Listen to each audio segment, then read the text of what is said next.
이스라엘 자손이 애굽 땅에서 나온 후 이렇게 나옵니다. 이게 나왔다는 게 뭐냐면 이 수동태입니다. 이끌림을 받았다 이런 뜻입니다. 그들이 의도적으로 광야로 나온 것이 아니고 그들이 힘을 써서 애굽을 나온 게 아니라 전적으로 하나님의 은혜, 하나님의 능력, 하나님의 지혜, 하나님의 사랑으로 애굽에서 나올 수 있었다 하는 것입니다. 애굽에서 나왔다 하는 얘기는 뭐냐면 그들이 이미 구원받았다 하는 얘기입니다. 그래서 이 출애굽했다고 하는 이 출애굽은 예수님의 십자가 사건을 얘기해 주는 거예요. 그래서 마태복음에 보면 변화산상에서 예수님께서 몸이 변화될 때 모세와 엘리야가 나타났습니다. 모세가 엘리야 나타나서 무엇을 의논했냐면 예수님이 별세할 것을 의논하세요. 별세. 그 별세란 단어가 출애굽이란 단어예요. 모세와 엘리야 구약을 대표하는 두 사람이 예수님과 의논해서 예수님의 출애굽을 의논하는 거예요. 그러니까 예수님의 죽으심 자체가 하나님의 백성들의 출애굽이라는 거예요.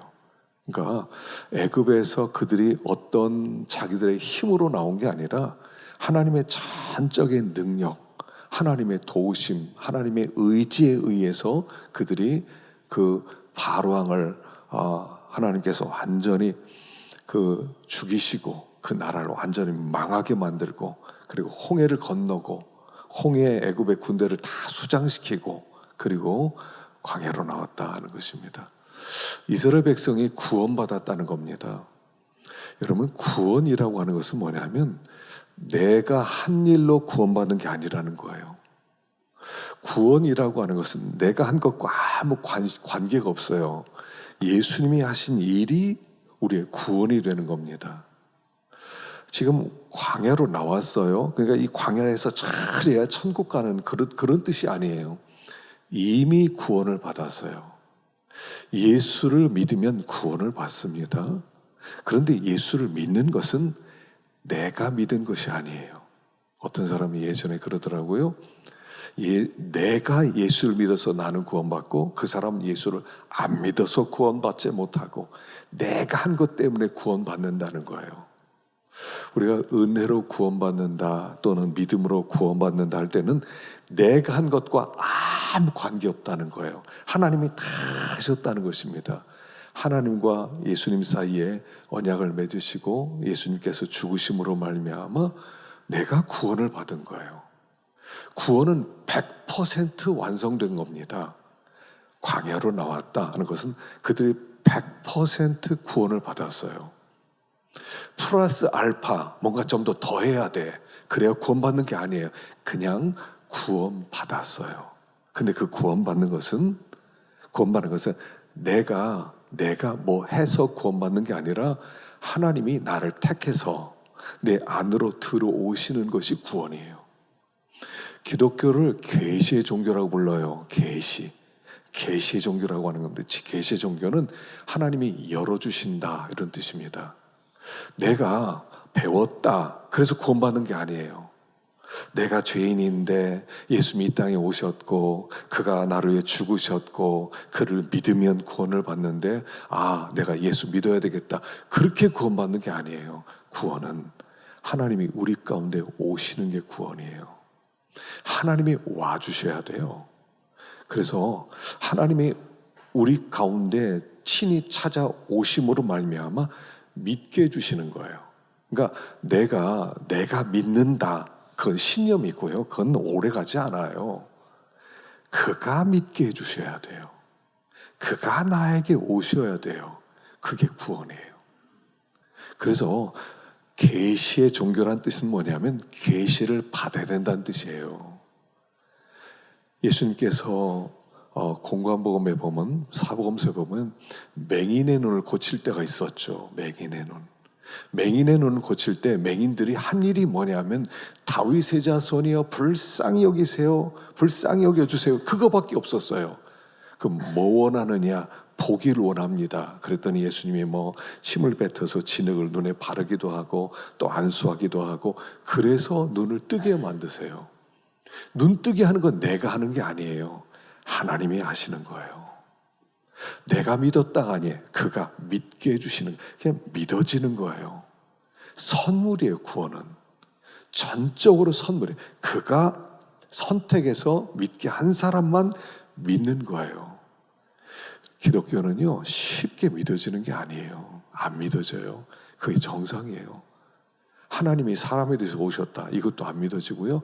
죽었다 살아났다, 이것도 안 믿어지고요. 승천했다, 안 믿어지고요. 또 다시 온다, 하나도 안 믿어지는 거예요. 근데 그분이 믿게 해주시니까 믿는 거예요. 그게 구원이에요. 이스라엘 백성들이 광야로 이끌림을 받아서 나왔어요. 이끌림을 받아서, 그게 하나님의 잔적인 은혜로 구원받았다 하는 거예요. 그래서 우리가 먼저 이걸 알아야 됩니다. 주님이 나에게 온 것이 구원이다. 주님이 나에게 오셨으면 어떤 상황에서라도 흔들리지 않게 되는 거예요. 내가 뭐 잘못했어요, 내가 넘어졌어요, 내가 죄졌어요, 관계없어요. 하나님이 나를 구원하는 것은 내 행위와 관계없이 그가 구원한 거예요. 예수님의 십자가, 그게 완전한 구원이에요. 그리고 나서 하나님께서 광야로 보내신다 하는 거예요. 자, 2절 보겠습니다. 2절 시작.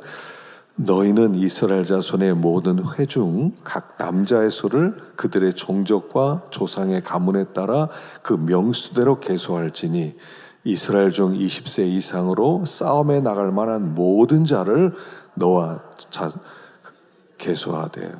자, 20세 이상으로 싸움에 나갈 모든 자를 계수해라, 이렇게 나와요. 이 단어가 1장에 13번 계속 반복돼요. 20세 이상으로 싸움에 나갈 만한 자라는 단어가 13번이나 반복돼요. 이 한 장에서.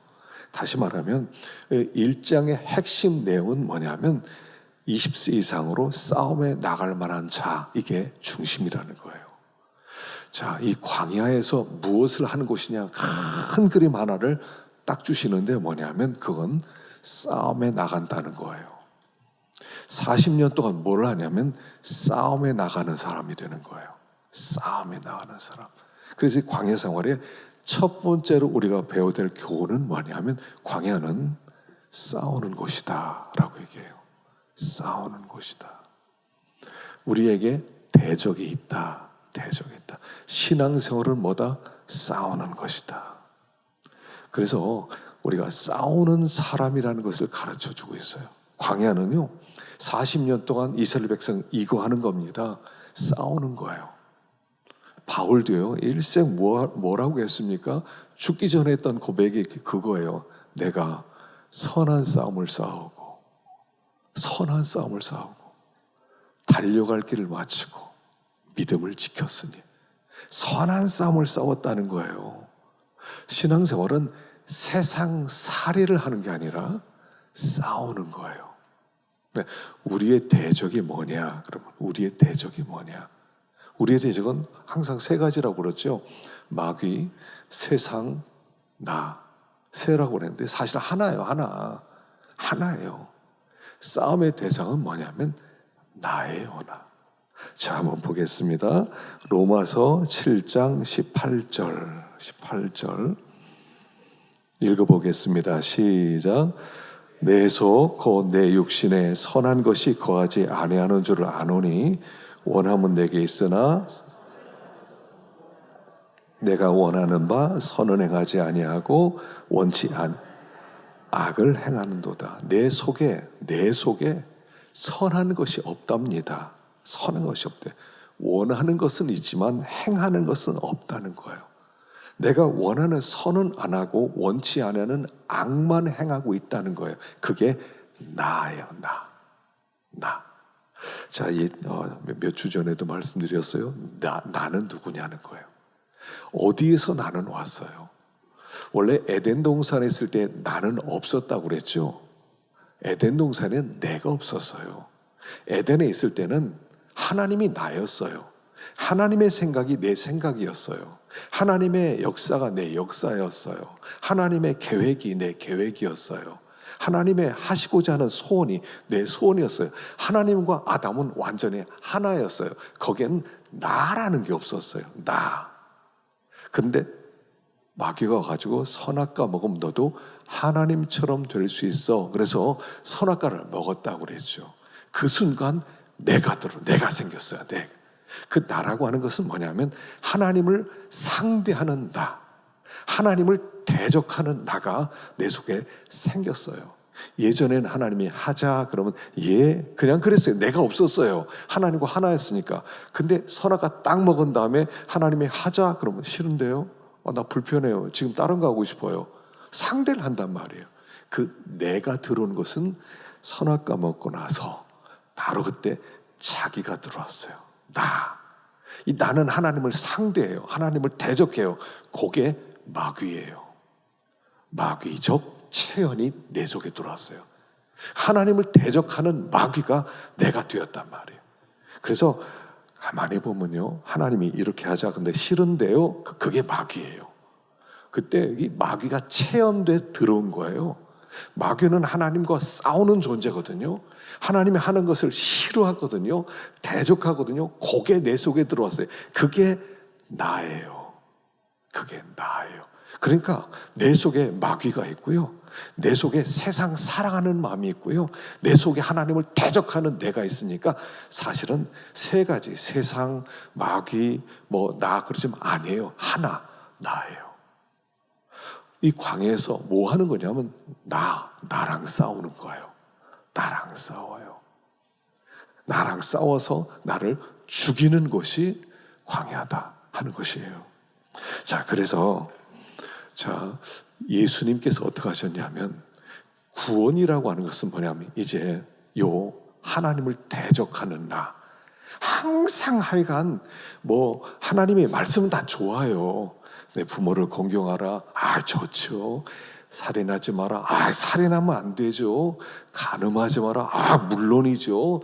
도적질하지 마라. 거짓말하지 마라. 탐내지 마라.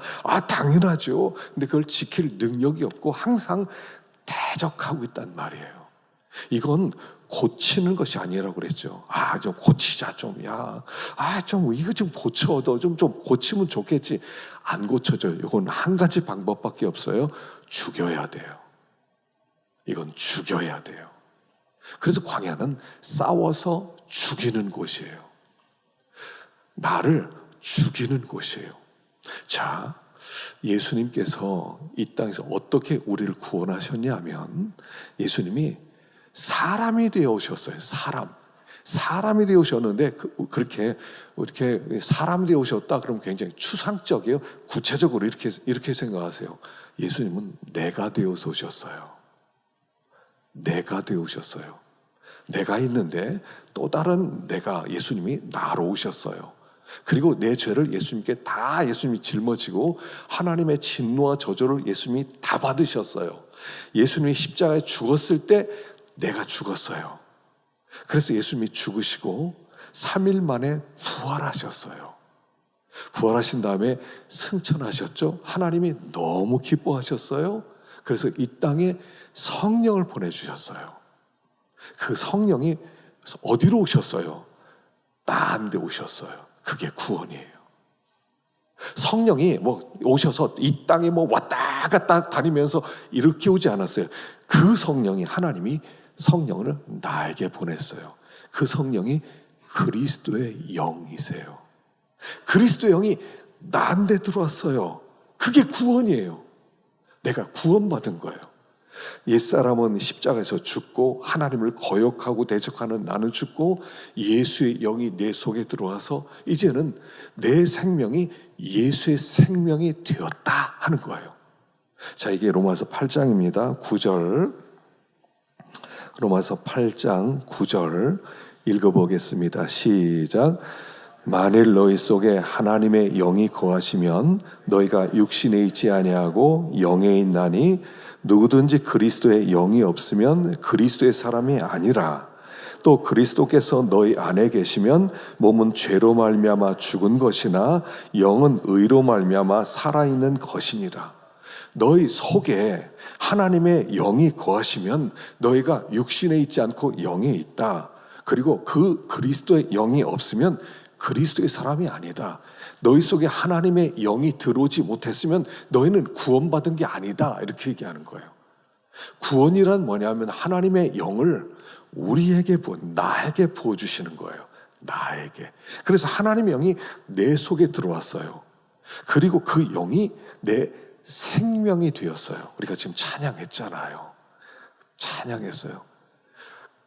내가 산 것이 아니오라 내 안에 그리스도께서 사신 것이라. 그리스도가 내 생명이 되었어요. 생명.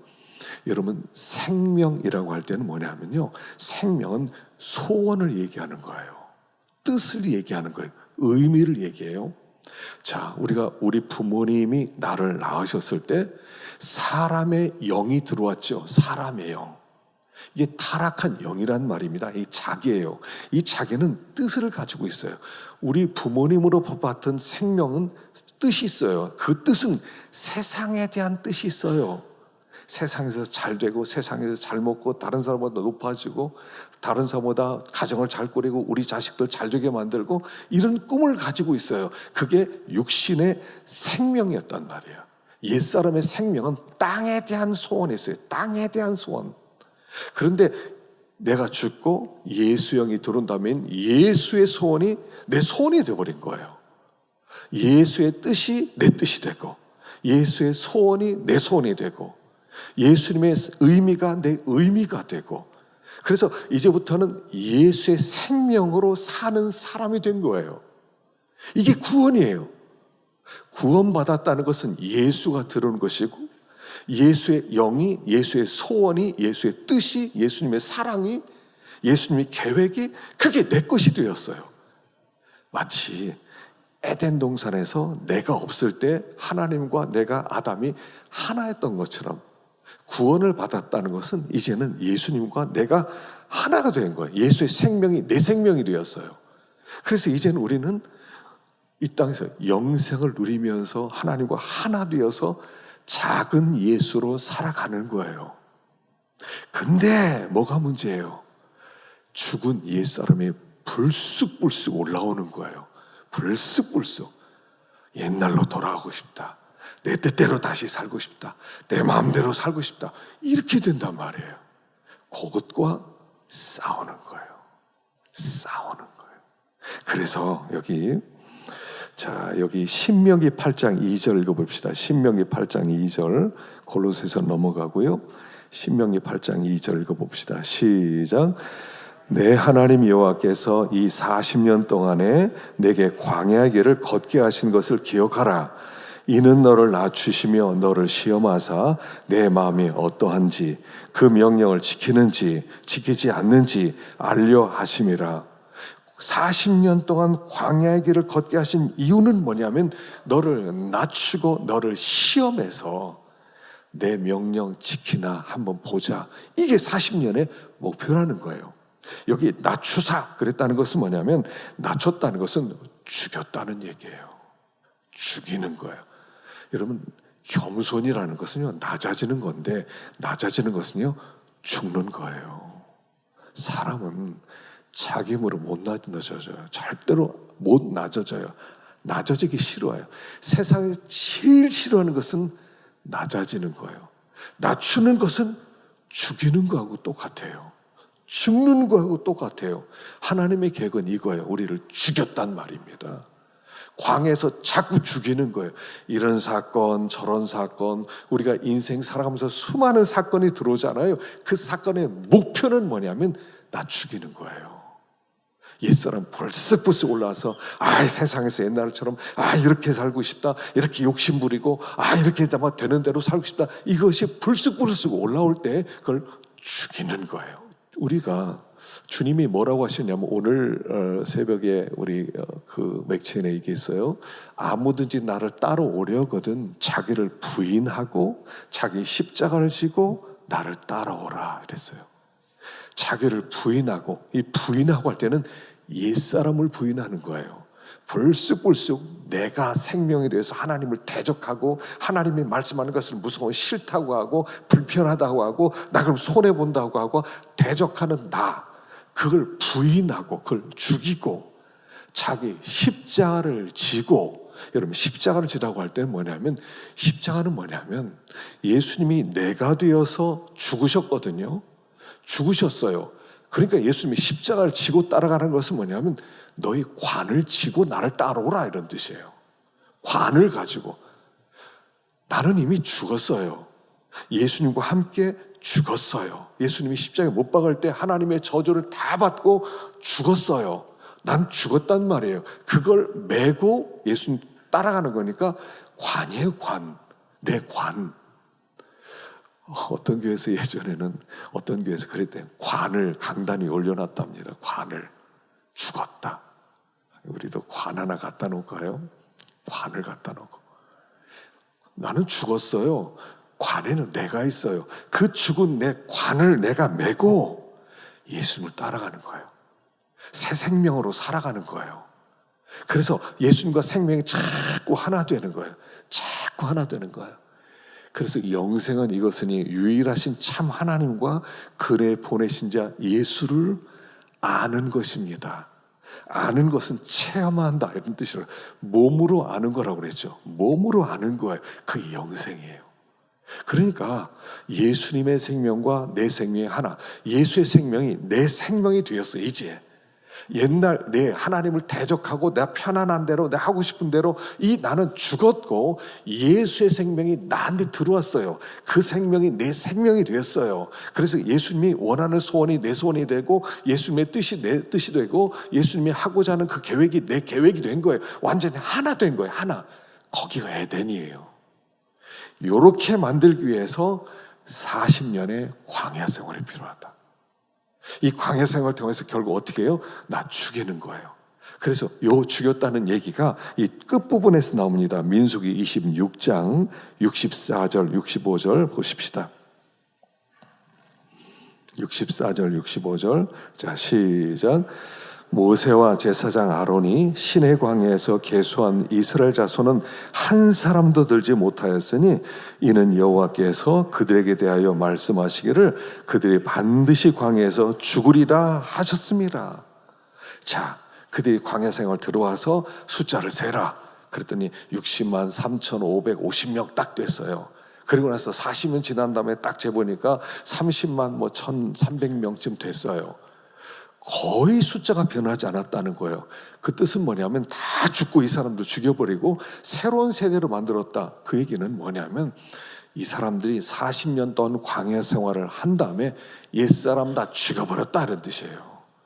하나님이 잔인하게 거역하는 사람들, 이 사람 죽이고 저 사람 죽이고 저 사람 죽이고 이랬다는 얘기가 아니라 우리 속에 있는 죄성을 그렇게 죽였다는 얘기예요.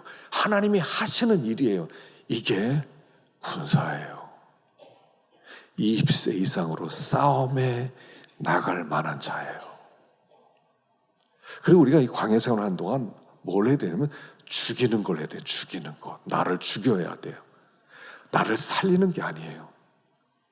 지금 기독교가 종교화되고 있다고 해서 걱정을 많이 해요.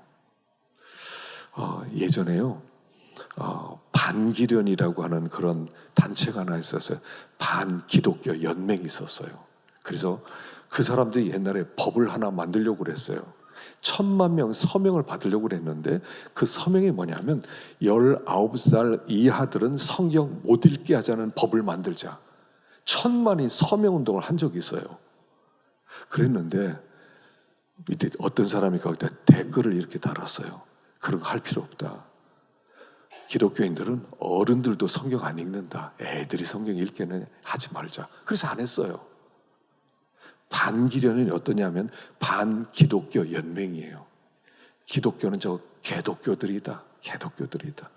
그러니까 어린 아이들은 성경 못 읽게 하자. 성경 읽으면 아이들 어릴 때부터 오염된다. 이렇게 생각했거든요.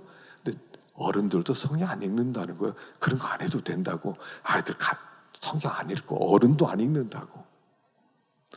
여러분, 기독교가 종교가 되고 있다는 뜻은 뭐냐면 이런 거예요.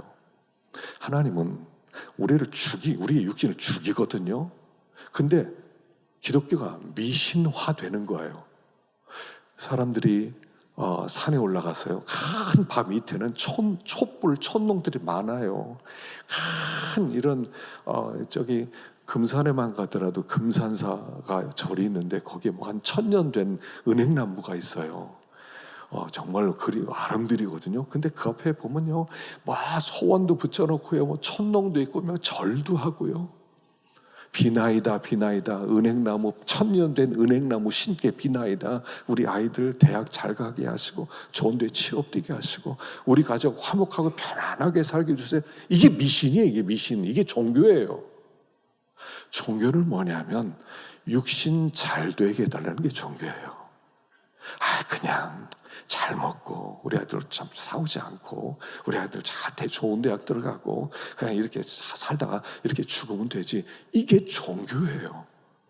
산신령께 빌기도 하고요, 뭐 산신 할머니한테도 빌기도 하고요, 부처님께 빌기도 하고요, 뭐 모든 종교에 비는 건 하나예요. 잘 되게 해주세요. 근데 요새는 교회도 그렇다는 거예요. 교회도 그렇대요. 하나님 잘 되게 해주세요. 우리 애들 대학도 좀 잘 가게 하시고, 사업도 좀 망하지 않고 좀 잘 되게 하시고, 아프지도 좀 않게 해주시고, 그렇게 됐다는 거예요. 근데 하나님 뭐라고 하세요? 육신은, 옛사람은 땅을 사랑하는 건 죽여야 된다, 이렇게 말하는데, 우린 자꾸 육신을 살리는 일을만 한단 말이에요. 육신을 살려요. 교회도 똑같아졌다는 거예요. 예수님, 성령님 이것만 달라졌지, 부처님, 산신령님 똑같다는 게, 내용, 뒷내용 다 똑같다는 거예요. 기독교가 종교화되었다는 거예요. 이게 타락이에요. 기독교가 힘을 잃었어요.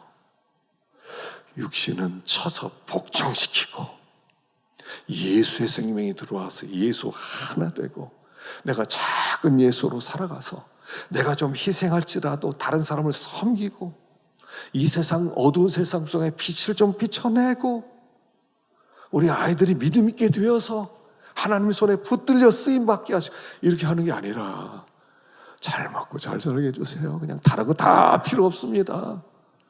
주님이 지금 그걸 원하느냐는 거예요. 싸워야 될 원수가 나란 말이에요. 나란 말이에요. 하나님은 알아서 다 해주시는데, 너희는 그의 나라와 그의 의만 구하라 그랬는데, 무엇을 먹을까 무엇을 마실까 염려하지 마라. 그런 건 구하지도 마라. 이방인들이 구하는 거라. 그렇게까지 얘기했는데 종교화되고 있다는 거예요.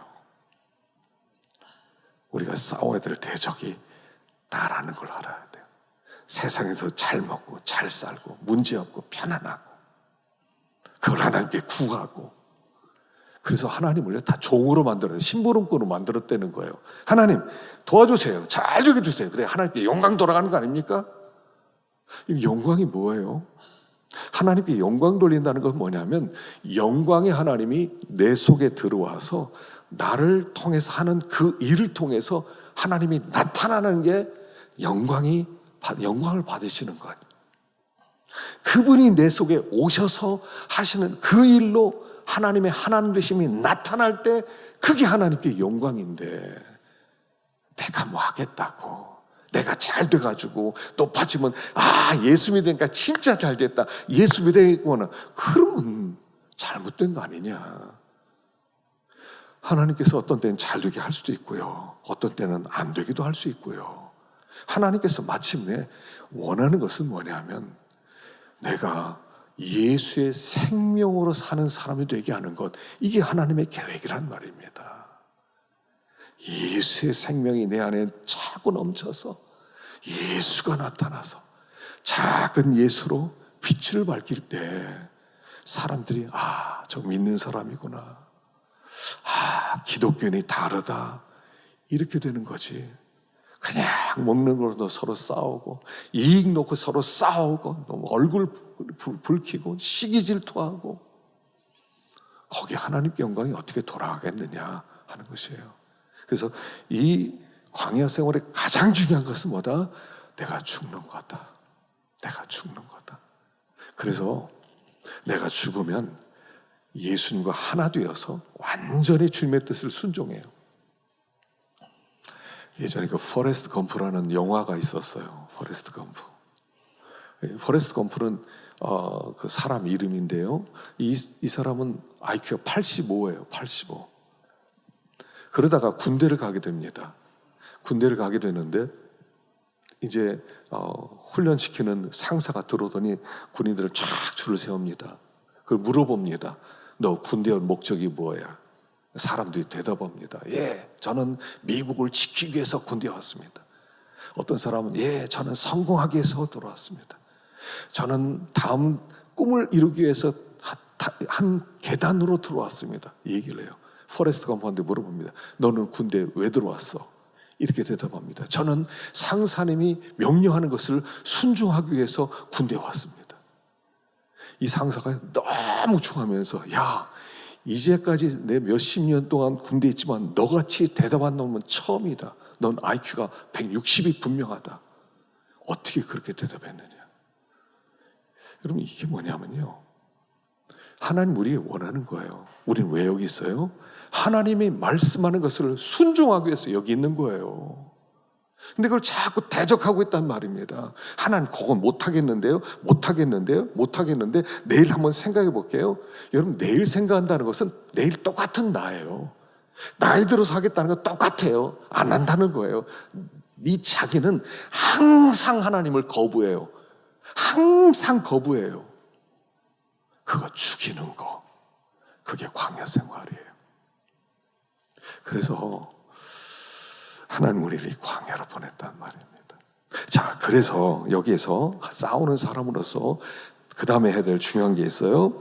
자, 민수기 2장 9절입니다. 9절. 제가 이렇게 발췌해서 기록해 놨어요. 읽어보겠습니다. 시작. 유다 진영에 속한 군대로 계수된 군인의 총계는 18만 6,400명이라 그들은 제1대로 행진할지니라. 루벤 진영에 속하여 계수된 주군의 총계는 15만 1,450명이라 그들은 제2대로 행진할지니라. 에브라임 진영에 속하여 계수된 군인의 총계는 18만 8,100명이라 그들은 제3대로 행진할지니라. 단의 진영에 속하여 계수함을 받은 군인의 총계는 15만 7,600명이라 그들은 길을 따라 후대로 행진할지니라 하시니라. 광야에는요, 근데 길이 없어요. 그래서 하나님께서 이제 구름 기둥과 불 기둥으로 그들을 이끌어 가세요. 그리고 그들이 이동할 때는 항상 맨 앞에 법궤가 있어요. 그리고 4대로 나뉘어서 이렇게 행진을 합니다. 그러니까 어떻게 행진하냐면요, 한번 그 표를 한번 보여주세요. 이렇게 행진했어요.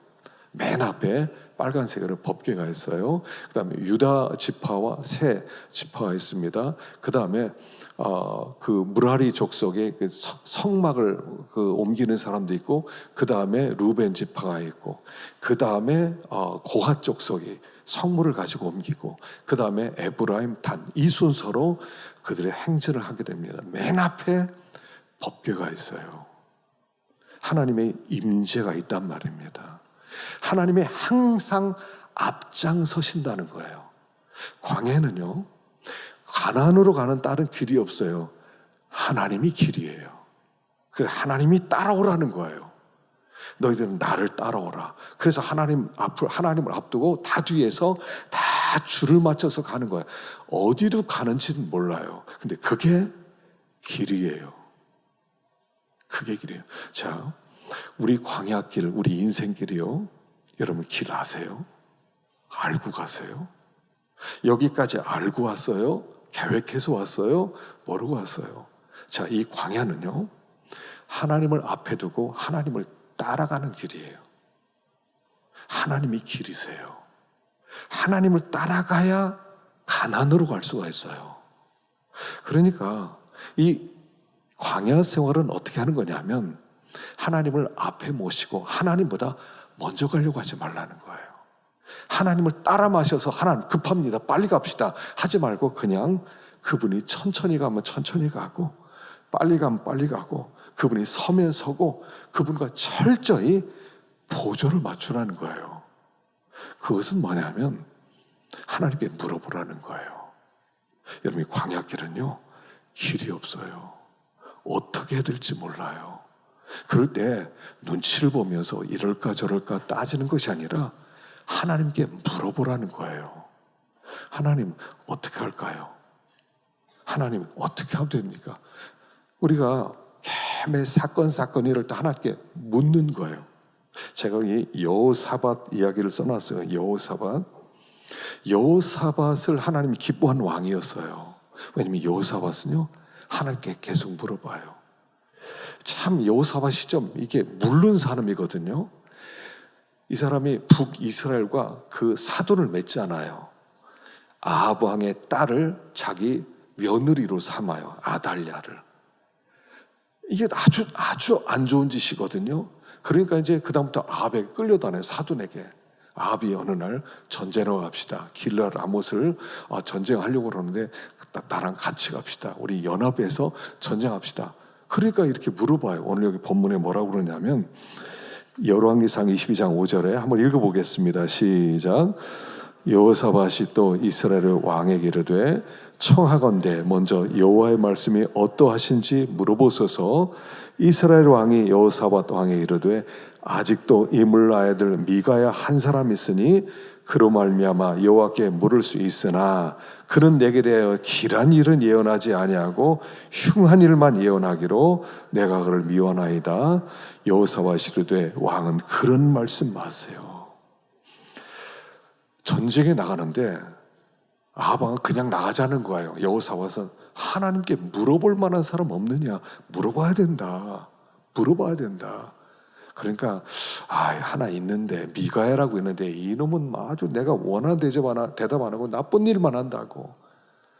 그러니까 그런 말씀을 빨리 들어봅시다. 미가야 와서 뭐라고 합니까? 이 전쟁 나가면 아합 죽습니다. 얘기하죠. 아합은 화를 내죠. 그리고 아합은 전쟁터에서 죽게 됩니다. 여호사밧은 살려주세요. 왕의 옷을 입고 나갔는데도요 하나님이 살려주세요. 왜냐하면 이것 때문에요. 미련하긴 하지만 하나님께 물어보는 사람이다. 이 여호사밧이 또 나중에 또 바보짓 또 합니다. 아합 왕 죽고 아합의 아들이 왕이 됩니다. 그리고 나서 모압이 북이스라엘을 배반하니까 전쟁하러 또 나가자고 이 여호사밧을 또 꼬십니다. 그러니까 또 따라가요. 그래서 북이스라엘, 남유다, 에돔 세 왕이 모압을 치러 갑니다. 모압을 치러 가다가 광야에서 물이 없어서 다 죽어갑니다. 가축도 죽어가고 사람도 죽어가고. 그때 여호사밧이 여기 물어볼 만한 이 선지자 없습니까? 그러니까 하나 있다는 거예요. 근처에 엘리사가 있다는 거예요. 그에게 갑시다. 여호와의 말씀이 그에게 있습니다. 하고 가서 물어봤더니 엘리사가 가르쳐 주죠. 그 웅덩이를 많이 파라. 그리고 웅덩이를 파는데 저녁 때 물이 어디선가 가득 차고요. 그 물을 먹고 살았는데 모압 사람들은 멀리서 보니까 피색칼처럼 보여서 지네들끼리 싸웠구나 오다가 다 전멸당하고 승리하게 되었다는 얘기예요. 여호사밧은 물어볼 수 있는 사람이었어요. 여기 사울왕은요 망한 이유를 이렇게 얘기합니다. 역대상 10장 13절 시작. 사울이 죽은 것은 여호와께 범죄하였기 때문이라. 그가 여호와의 말씀을 지키지 아니하고 또 신접한 자에게 가르치기를 청하고 여호와께 묻지 아니하였으므로 여호와께서 그를 죽이시고 그 나라를 이새의 아들 다윗에게 넘겨주셨더라. 사울은요 묻지를 않아요. 하나님께 묻는 걸 싫어해요. 여러분 이 광야길은요 잔인한 곳입니다. 인생길은 무서운 곳입니다. 하나님께 묻지를 않아요. 그래서 기브온 산에서 죽게 되죠. 자, 여러분 인생길은요 하나님께 물어보면서 가셔야 돼요. 거기가 길보아산이 자기가 죽을 장소인지 알았겠어요? 하나님께 물어보았으면 너 거기 가면 죽는다 안 갔을 거예요. 근데 간단 말이에요. 죽을 자리를 가요. 묻지 않으니까. 여러분 이 광야길에서는요 하나님만이 길이에요. 하나님만 길을 아세요. 하나님께 물어봐야 돼요. 하나님보다 앞서면 안 돼요. 잘 모르겠다. 그럼 하나님께 물어보세요. 사람들에게 묻지 말고, 눈치 보지 말고, 누가 저길 가니까 나도 가자, 누가 저런 대학 가니까 나도 절로 가자, 누가 어느 지역으로 가니까 뭐 하자, 이렇게 하지 말고 하나님께 물어보라는 거. 하나님께. 하나님 어떡할까요? 계속 몇 번이라도 괜찮아요. 우리 하나님은 하나님께 묻는 걸 참 좋아하세요. 왜냐하면 묻는다는 것은 그의 주권을 인정하는 행위거든요. 주권을 인정하는 것이기 때문에 하나님은 묻는 사람을 기뻐하세요. 그리고 묻는 사람에게 길을 가르쳐 주세요. 거긴 죽는 길이다. 하나님께 물으면 죽음의 길을 피할 수가 있단 말이에요. 이 광야길은 길이 없어요. 지금 우리는 다 길 있잖아요. 서울 가는 길, 부산 가는 길, 당진 가는 길 다 길 있잖아요. 근데 거기는 길이 없어요. 인생의 길은요, 길이 없어요. 광야에는 길이 없어요. 어디가 죽음의 길인지를 모른단 말이에요. 하나님께 물어보라는 거예요. 하나님, 어떻게 해야 됩니까? 하나님이 앞서가니까 거길 따라가는 거예요. 하나님은요, 우리 인생길을 항상 앞서서 이끌어가세요. 그거 보고 따라가면 되는 거예요. 그래서 이 광야에서는요, 하나님만 길이에요. 하나님 어디로 가세요? 그리고 그 하나님을 추상적으로 생각하지 마세요. 추상적으로. 하나님 참 하늘에 계시고 눈에도 안 보이시고 인생은 내가 참 험난하고 내가 생각하고 내가 따지고 내가 계산해서 가야 되는 거야. 이렇게 생각하지 마세요. 그 하나님 구체적으로요, 나와 함께 가세요. 이 광야길을요, 하나님은 항상 함께 가세요. 구름 기둥과 불 기둥으로 항상 함께 있었어요. 가나안 땅 들어가는 순간같이 항상 그분이 앞길을 이끌어 가셨어요. 하나님이 우리를 이 땅에 보내놓고 항상 함께 가세요. 함께 가기 때문에 그분께 물어보라는 게, 추상적인 하나님이 저 멀리 계신 하나님 좀 뭐 도와주시려면 도와주세요 이런 게 아니라 나와 함께 하셔서 나를 이끌어 가신 하나님, 그분께 물어보라는 거예요. 하나님 여기 죽을 길이에요? 하나님 여기 죽을 길이에요? 하나님께 물어보세요. 요새는 사건 사고가 하도 많아요. 하도 많아요. 어떤 일이든 스스로 판단하지 말고 먼저 물어보세요. 사람을 쓸 일이 있어요? 묻고 쓰세요. 어떤 사업을 하기를 원하세요? 묻고 시작하세요. 다 물어보세요. 하나님이 인도를 따라가는 거예요. 그래서 하나님께서 여기서 이걸 가르쳐 주는 것입니다. 얘야, 광야는 길이 없단다. 나만 그 길을 안단다. 우리 인생 길 나 몰라요. 내일 무슨 일 벌어질지 어떻게 합니까? 그분이 길을 알아요. 그분이 길을 알아. 그분보다 앞서지 말고 계속. 그래서 이 광야길은요, 그분과 계속 교통하는 길이에요. 교제하는 길이에요. 그들이 그렇게 주님과 교통했더니 이 광야길을 잘 갈 수 있었다 하는 것입니다. 내일 새벽에는 만나 이야기를 통해서 우리가 늘 걱정하는 거죠. 뭐 먹고 살래? 항상 이 건지 뭐 먹고 살 거야? 이게 우리의 근본적 질문인데 하나님이 어떻게 응답하시는지 함께 살펴보고 내일 받도록 하십시다. 우리